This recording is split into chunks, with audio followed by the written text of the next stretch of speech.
Welcome to the show, the podcast that dives into the battles women fight on the front lines and within. I'm your host, Olivia Nunn.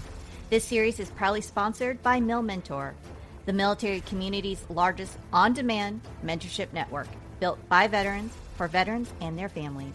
From job support to networking, find your mentor at millmentor.com. Now let's dive into today's episode where resilience, service, and strength take center stage. This is Women of War, and I'm here with Maureen Farrell, a veteran from the Army who then went to Air Force. Oh, that kind of breaks my heart. I lost you. But she finished off as a public health officer. And so, Maureen, thank you so much for spending time with me here at Women of War. Let's dig into your story. Sounds good. So you started off in the Army. You enlisted, right? I And did. then you started there, and then you decided, I'm not going to be in the Army anymore. And then you decided to jump ship and you went to the Air Force. Tell me about that. Why the Army first, and then why did you jump ship to the Air Force? Yeah, so my journey into the Army was I was in my junior year in college, and I kept changing my major, and I was putting myself through college. And I'm like everything sounded interesting. I had no idea what I wanted to do. And I watched my brother, who immediately enlisted in the Navy. I'm like, he seems to have his act together way better than I do. So I started looking at all the different services. And the reason why I picked the Army was I had a guaranteed job. Like the Air Force said, no, you're going in open general. And I'm like, no, I want to have a skill that I could use when I get out. And then I could use my GI Bill. It was called something else then.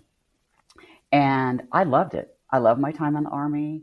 I was in Germany, and then I was my second assignment was at MacDill Air Force Base, though, in a joint communications unit. And the Air Force lives a different life than the Army, as I'm sure you've seen through your career. But at the end of my enlistment, I was struggling because I loved serving. I really felt like I fit in the military really well. But I also knew my goal was to get my degree. So I did get out in Tampa and got my degree. And I got an undergrad in computer science, so I became a computer programmer. Did not love that. And so I thought, I love health. I've spit. I wanted to be in prevention. So I got a master's in public health. Really had no idea what I was going to do with it. And then luckily this recruiter contacted me. And this has been 10 years because I'd worked in the civilian sector and I got my other degree. And I'm like, dude, I am too old. I'm a single mom. I'd love to enter the service. He's like, oh, we have waivers for all that. And so that's what happened. I thought I'd do it for 3 years, and I did 26 years in the Air Force and 4 in the Army. That's amazing. So 3 decades of service between the two. Yeah. That's pretty cool. Too bad that the Army didn't snag you after you got your health service work, So you came into the Air Force. Tell me, what did you do? I mean, where did you start once the Air Force was smart enough to figure out that they needed you? Where did you start? Where did you go? Where were your assignments? What did the Air Force peg you with? Well, what I loved about the Air Force, I got to do a variety of jobs. Started out at McCord Air Force Base in Tacoma, Washington. Hey, that's where I'm from. I grew up there. I swear, when my recruiter called and told me that was my assignment, I started crying. I was so excited because I'm from the West Coast. And so, yeah, I thought I died and went to heaven because I was a big runner and I loved it there. But I came in to be the second officer in a flight as a public health officer.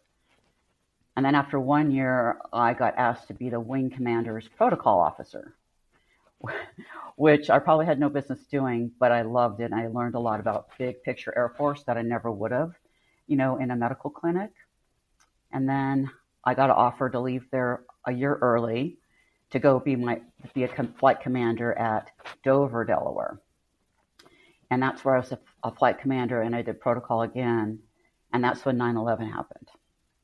And I ended up volunteering to work in the port mortuary a few days after 9/11. That was a life-changing event. So talk to me. Our landscape changed, not only for the military, but for our country. And you were there, boots on the ground, doing some tough work. I mean, for anybody who's ever seen the work that Mortuary Affairs has the honor of doing, that's some tough work. Yeah. Yeah. So tell me, what was that like? What did you see? What was it like in terms of like the feelings? Like I know for those that are not in the military, you probably seen it on TV or in the movie scripts, but walk us through what was it like receiving and then working with the families. Well, it was life-changing. At that point, we were volunteering. They weren't set up to handle a large volume, of course, of casualties at that time. And I did a variety of jobs, and it looked like what you'd see in a movie, but I was experiencing firsthand because very few people were intact. It was mostly charred remains, and it just it was surreal. And the reason why I volunteered is because I was so furious at what happened to our country, and I felt helpless.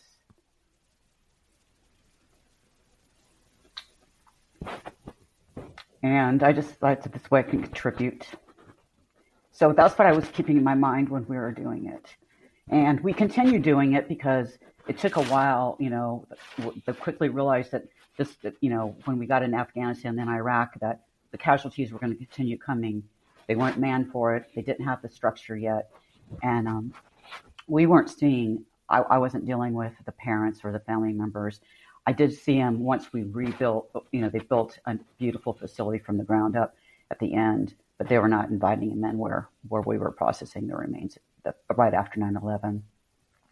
But we had opportunities to continue to volunteer there, and many of us in the medical group did do that because we felt that was our way of contributing to the lives that were lost, and that's what we did. So where did you go from there? Like, I can't imagine that, any assignment from there could touch that assignment. Yeah. Right? The heartache, the loss. At the same time, it's a way to give back, like you said, yeah. Right? There's a means to that. So where did you go from there? Well, from there, I asked to be an instructor. So I got sent to San Antonio to be a public health officer instructor. We had a facility there at Brooks City Base, which no longer exists. And we taught people that we called Team Aerospace, flight doctors, public health officers, and bioenvironmental engineers. So it was a completely different pace. I got to work with young officers and young airmen and teach them and prepare them for the future. And we brought in advanced officers and got them up to speed. And, I was a readiness instructor there because we weren't, when I first entered the Air Force, people weren't trained to go out into a comp. We were going to be in a safe little clinic. We weren't going into austere environments, and that was the focus on our training there, preparing them to deploy in austere environments. And that was very rewarding work too. So I enjoyed it, and I got a lot of energy for all the young people. So that was good. Yes, because I was feeling old. So,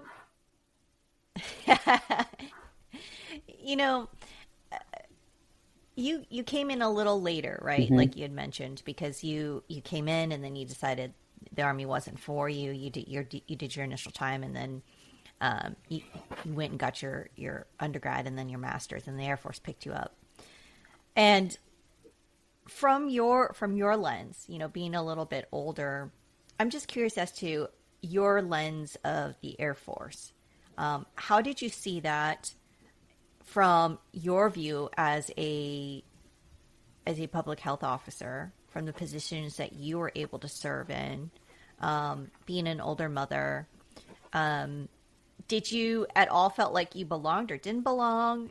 Did you feel that this is where I needed to be? Or I'm just curious, because there are oftentimes, when I do these stories, right, the common thread all the time is, yep, even though maybe I was serving in a different place, each one of these stories women are going to resonate with. Yes, I remember having to deal with the same BS or the same comments or the same, I'm just kind of curious as to, was that the same for you? In regards to dealing with BS, yes.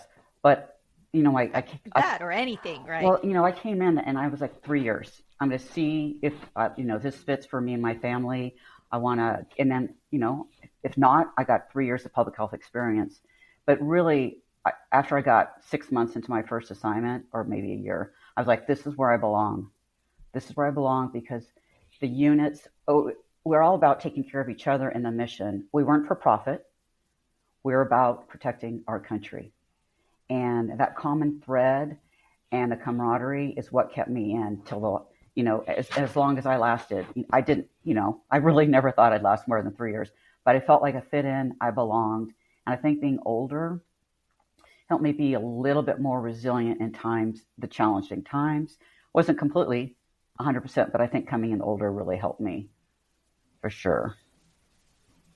But I love the fact that you said that while you thought this was just going to be a 3-year tour, the fact that the camaraderie, the tribe, the people is what kept you in. And for that very reason, people have a hard time hanging up their boots. Yeah. I mean, let's just be honest. Is every single part of our service fun? No. Every one of us can look back and say, man, I remember this crappy part. But in totality, I can fondly look back and say that for the majority of my service, I had a great time. And it was never necessarily the assignment per se, but it was always the people. Yeah, you're going to have the one-offs that just grinded your gears. But for the most part, the people were amazing. And that's what you remember. And that's what you want to go back to. Not necessarily the work, but the people. Yes, I loved it. I really, really, really did. And I'm still in contact with many of them. At my last assignment, I was in charge of 1,200 public health officers and enlisted. So I got to do a lot of mentoring in my last assignment.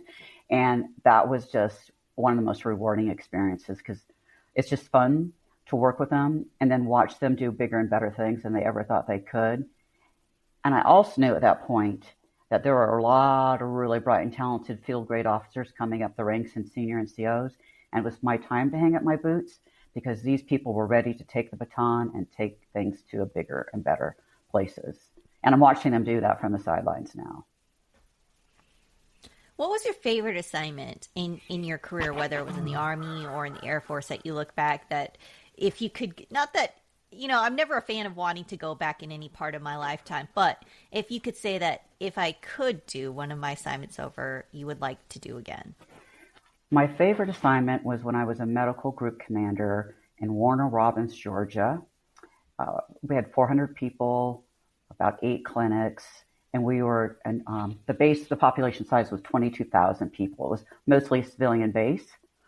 And I led during COVID, which was really challenging, but I had an amazing team that I loved. I feel like I knew everybody by the time I was done with that assignment.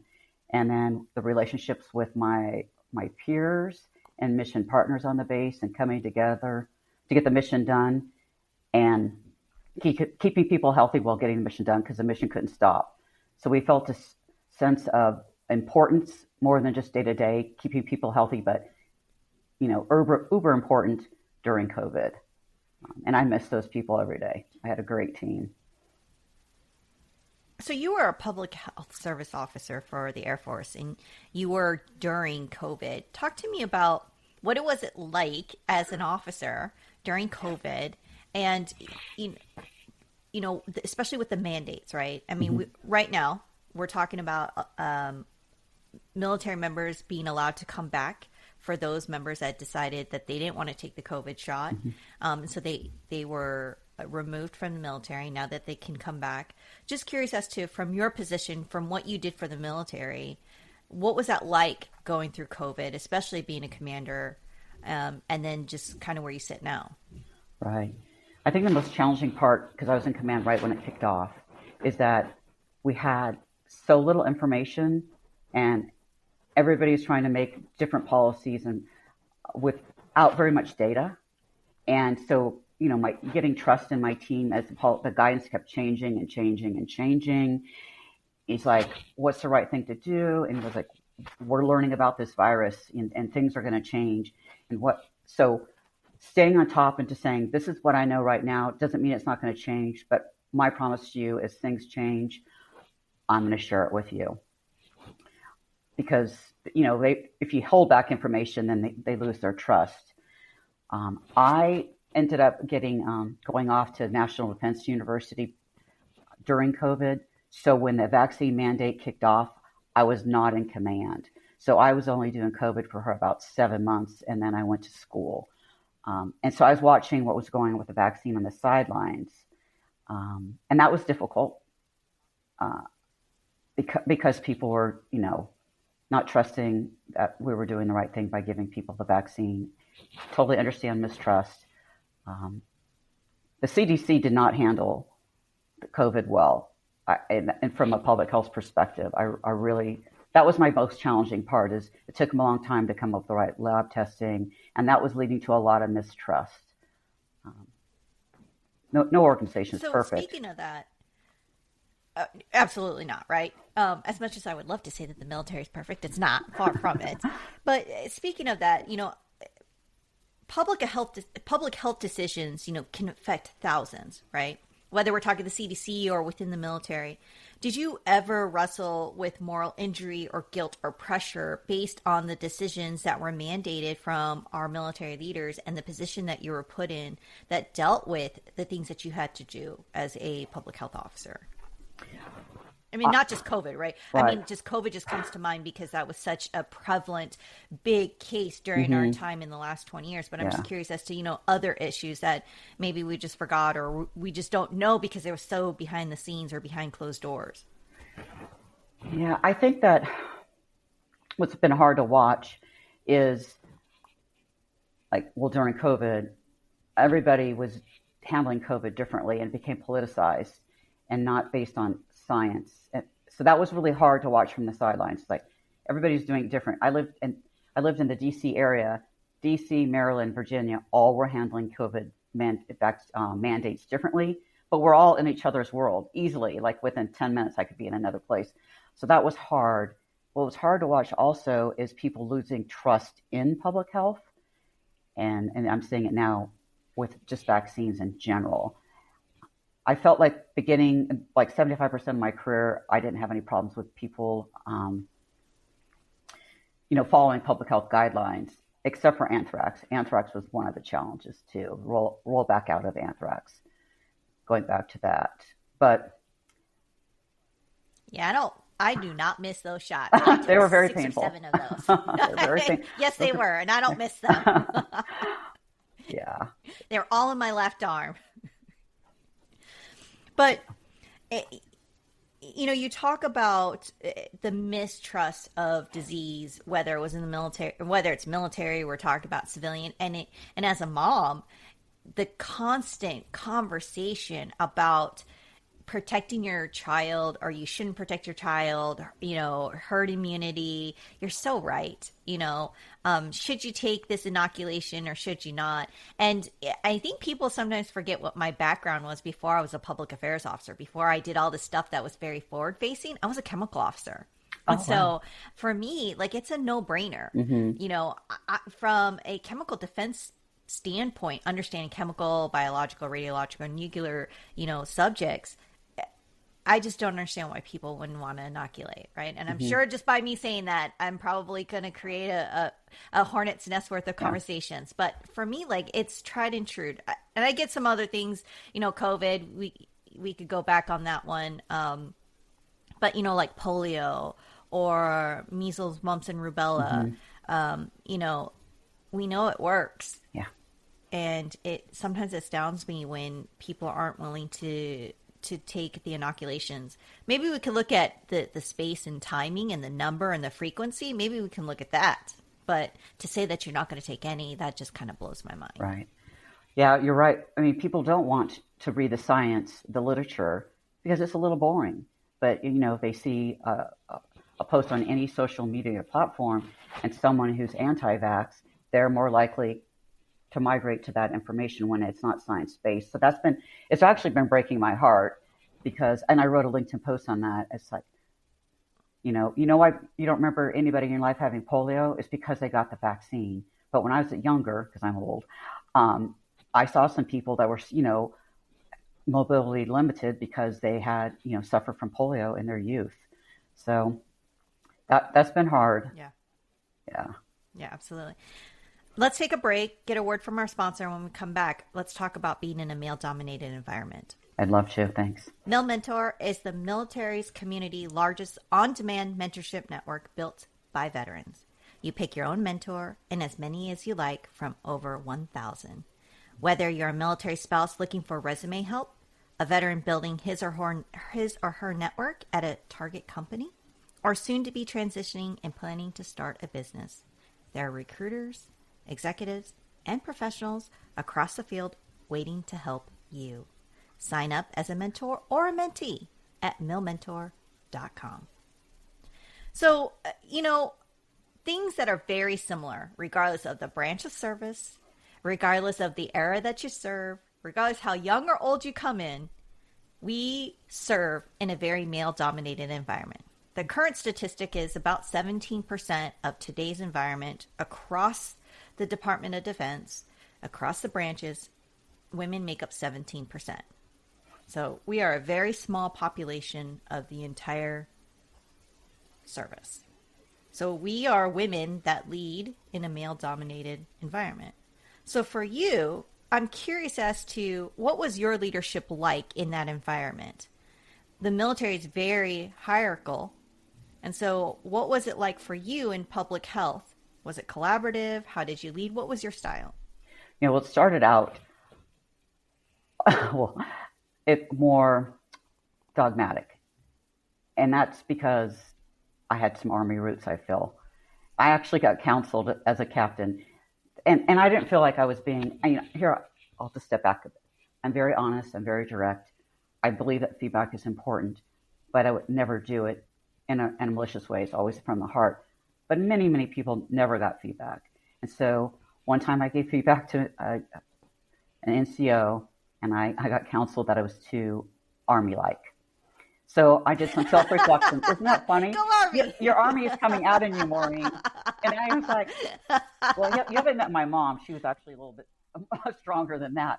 But, I just did some reflection. But most of the time I'd be at a table with leaders, and I'd be the only female at the table. So dealing with them, I'm just like I am right now, very direct, spoke my mind, knew when to shut up. But as my leadership evolved, and we could actually start showing our vulnerability and be more in tune to what's going on with people, I got to relax and be myself in my leadership style. I got it, so it really did change from my junior officer days to my field grade officer days. But when at a table with male officers, especially during COVID, and I'm public health, and there's we had, 11 different mission partners. It's a huge conference table. And I did not have a problem speaking my mind, And I worked for a boss who was the most male chauvinist man I'd ever experienced in my military career. And I would call him when he would go to someone who is not as qualified, and it was a male, and I'd call him on it. I'd say, if you're losing trust and confidence in my educational background and my, at that point, 20 years of working in public health, then, we need to have a conversation. And he would back off, but it was tough. That was a really tough time for me because every strong colonel female on that base, he dismissed. And I saw it again when I was working in the Air Force Surgeon General's office. So women definitely are underestimated in these male-dominated environments, constantly, right? That is the theme of conversation that I have when I talk to women. But do you feel, because you kind of hinted, but I'm curious if you would agree with this, that the ability to kind of push back and be comfortable with it rose as your rank rose, right? Like you didn't really do it when you were a company grade officer, but there's something about the switch when you make to field grade. You did it a little bit more as a major, did a little bit more as a lieutenant colonel, and definitely as a colonel, where you're just kind of like, what do I have to lose? What Exactly. are you going to fire me? It's just, it's kind of like that attitude of like, and plus it's not just the seniority, but the wisdom that comes with it, where you're just like, you know what? I know that I'm supposed to be here. Because if the military didn't think so, they wouldn't have promoted me. Right. I'm just curious if you agree with that or not. 100% agree with you. Yes. Being able to speak my mind, I became more and more confident as I got higher ranking. Absolutely. No issue at all. Yeah, I love that. You know, what I've noticed is, I retired. You retired as a colonel. I retired as a lieutenant colonel, and I talk about this. And we talk about mentoring and mentorship, and how important it is that every single service member should have a mentor. And oftentimes, it's hard for women to find a mentor, and you should have more than one. Oh yeah. And you should have male mentors. As a woman, you should have male mentors and female mentors. What I struggled with in the military, especially in the Army, was finding a female mentor. Because ideally, your mentor should be somebody who outranks you, who has been in positions that you would want to go to, so that way you can glean from them the leadership, the sacrifices that they've gone through, and the lessons that they have learned, so that they could pass it on to you. And what I found for myself, that was tough. Right? Not to say that there weren't great officers that I'm now friends with, that they have continued to mentor me even outside of service. But that was tough, right? Because when you look left and right, as we rose through the ranks, there was less women that stayed in for a plethora of reasons, whether they stepped out because it was time to raise the family, or the opportunities, or whatever. There just were reasons why there was less of us. So I'm curious for you. You stayed in for 3 decades between the two services, but there's a price for that. What did the uniform cost you? As much as you loved it, and I loved it too, Yeah. but there was a price that I paid for my 2 decades that I stayed in. What was the price for you? Number one is I came in as a single mom, and I was single the majority. I had a short marriage and during that period of time, but personal relationships, like having a significant other. I moved the longest assignment I had was my last at 4 years. I moved every 2 to 3 years. Sometimes I'd be the only single female on base, at my rank, like when I was in Japan as a commander. And so having a personal relationship was one. I feel like and this might just be a female thing too, that I would give all of myself to my kids and the people that worked for me. And I didn't always take care of myself, like my, physical health, my nutrition, my mental health. I took care of everybody above myself. And I didn't even realize that until I retired. I really didn't. And I was just like, someone's like, what do you love to do? I'm like, I love to run. I like to go to the gym. Like no one ever asked what I wanted to do and what I liked doing. I just did what I thought was expected of me. And leading was good because I led from the heart and I enjoyed it. But it's also, you have very little of yourself at the end of the day. That was my experience. Yes.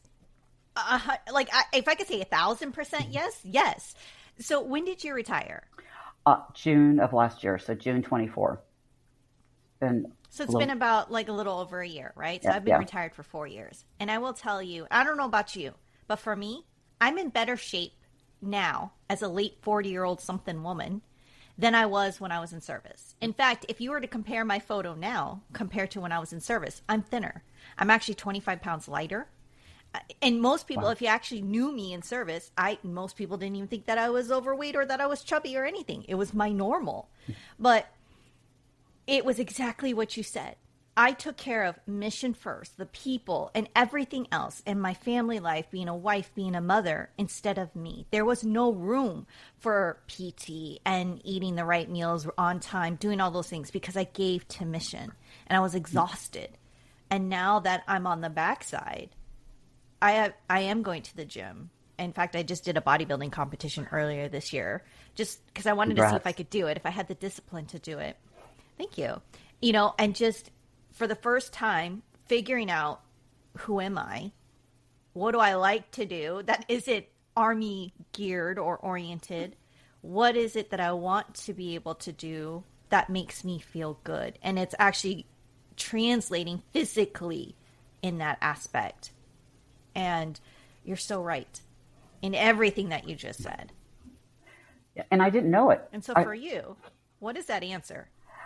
So, Like, what did you find out about yourself in this past year besides oh my, running? oh my God, it's been amazing. I, I got told I couldn't run anymore because I had a bad injury. So I retired, and I'm thinking I'm 21 again. And so I'm Orange Theory, I'm Pilates, I'm running, and I hurt myself quickly. So that's fine. It's a realization. So now I walk, I do Pilates, I do yoga religiously. I feel so much better. And therapy. I never wanted to go to therapy in the military because not there was a bit of stigma at the beginning, but at the end, these people worked for me because they're unless they can get, and I couldn't even get any off-base therapy when I lived in the DC area. There was nobody accepting new patients, which was hard. So yeah, therapy, exercise, eating well. I've also lost a significant amount of weight, and just reading a lot. I've become a leadership coach because I love mentoring. So just studying that and working with people again, similar to mentoring, but now I'm switching with coaching questions. I am, and I've been in a great relationship the last 5 years. I'm at the best place of my life right now. So I I feel, love to hear that. I feel really good. You know, we talk a lot about being able to see and work through physical or outwardly injuries, right? Whether that's from the battlefield or from work, because that's easy to see, right? You can see when somebody's hurt physically, whether it's a cut, a loss of limb, etc. But it's hard to recognize when it's an internal injury, right? When we talk about mental health, you just talked about therapy. So for you, working through that internal war this past year, little over a year, as you've hung up your boots, what has been the tools that you've used to navigate besides therapy, and what has been the most surprise for you since leaving the military in working through healing and resilience from your internal wars? It's a lot.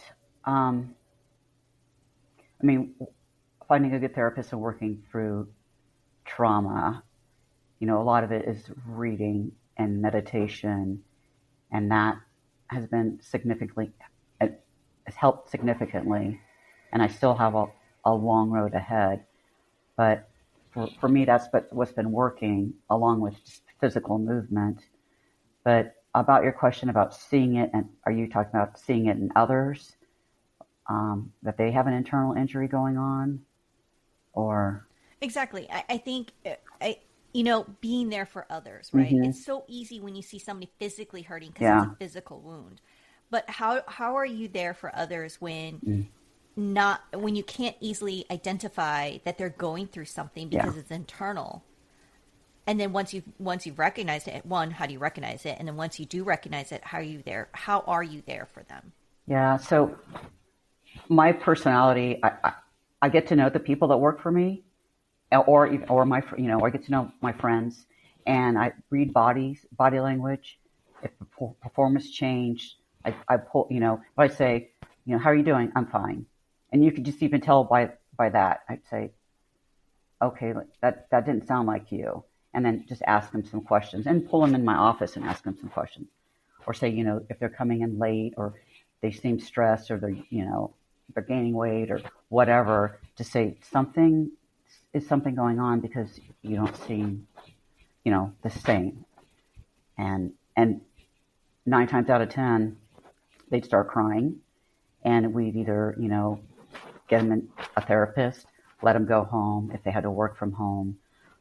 But my personality is I get to know people, I read body language, I listen to the words, and I have had a lot of people cry in my office, and we've got them in the right direction. But you don't always see it. Some people look like everything's going well, and I've been that person just hiding it all on the inside. I'm performing well, I'm showing up on time, and then collapse at the end of the day. So, but the Yeah. ones that I could read it just from just the tone of their words or their facial expressions or the body language, um, Yeah. I would talk with them. I can resonate with what you just said. Smiles hide a lot. Mm-hmm. And because of what I do for a living, I'm very good at posting a lot of happy, smiley things that I do in my life. But that's just a snapshot in time, where majority of the time I'm actually feel like I'm dying and failing. And for the first time, I think in a very long time, I was very honest, and I actually shared a post about a week or so ago about how I'm actually very much at the very bottom, and like this is those happy posts are actually not where I'm at, Right. because I am very good at saying I'm okay Mm-hmm. when I'm at the opposite end Mm-hmm. of the spectrum from that. But I like the fact that you are cognizant enough to recognize that you have to ask a little bit more. You've got to dig a little bit more. Yeah, because we'll all say, "How are you doing?" And I'm okay. And sometimes you'll say that, and you're already halfway, down the hall from that person. But really looking them in the eyes and listening to the tone, you could figure it out. Yeah, absolutely. If your younger self was sitting across from you and reflecting on this journey, this 3 decades of service, what would you tell yourself? I would tell myself to not put so much pressure on myself, because I don't have to have it all figured out. As a brand new officer, I thought I'd had to know everything. And, there was volumes and volumes of stuff I should be knowing. And that is exhausting, and it's impossible.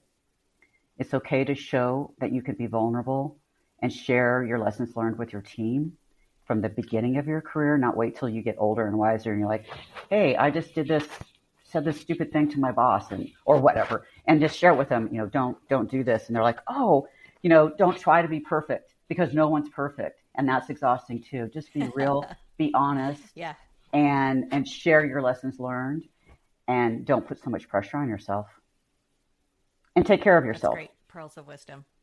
That is great pearls of wisdom, especially for somebody who is such a perfectionist. I struggle with that even today, even outside of the military.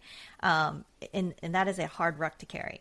So let's transition to some fun, like lightning round. MRE, would you ever eat them again? No. Yeah, I wouldn't either. Deployment must-haves. If you're deploying again, what would you put in your kit? Oh, that's a good one. Sunscreen. A lot of sunscreen. Yeah, I never used it. I use it No. now, but I never did back then. Yeah, sunscreen. I had very little when I was there, and I was fine. I know that sounds weird, but I felt like the less I had, the easier it was. On my face or on my lips, because it was just tacky, and like all that sand would get stuck on you. Oh, right? water wipes, baby wipes. That would be the number one thing, because I don't like being dirty. Yeah, me neither. Song that got you through the tough days. Oh. Shoot. What's that one, that Rocky one? I can't think of the Eye of the song. Tiger? Yes, Eye of the Tiger. That That's a good song that motivates me and will get me fired up. That's awesome. Mine is Journey, Don't Stop Believing. Oh, I like that. That's good. Best leadership advice you ever received? Be yourself. Really, don't try to put on a mask and be something you're not. Be yourself. That's a good one. So as we wrap up here, what is your final word that you want to leave with my listeners, especially to women who are currently fighting any internal war? What is your message to them, especially from your perspective of having served in the Army and then finishing out as an Air Force colonel? Trying times are going to pass, and you've got this.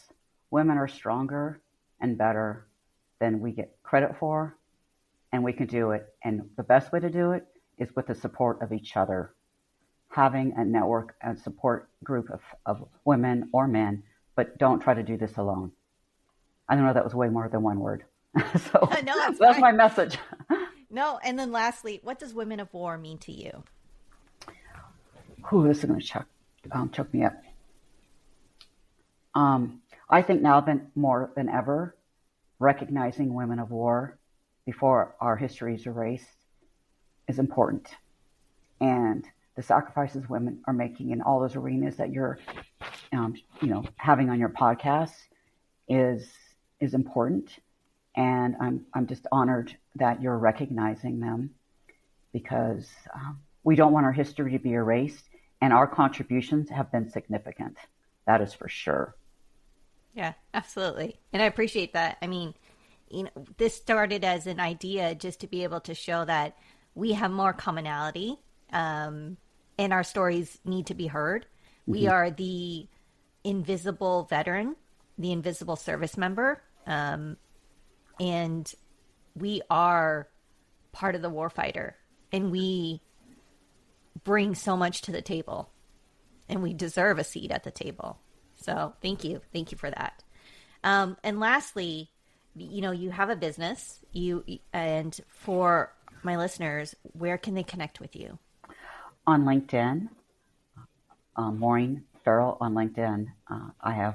My business is called Greater Heights Coaching and Consulting, and the majority of my clients are either female veterans or active duty females.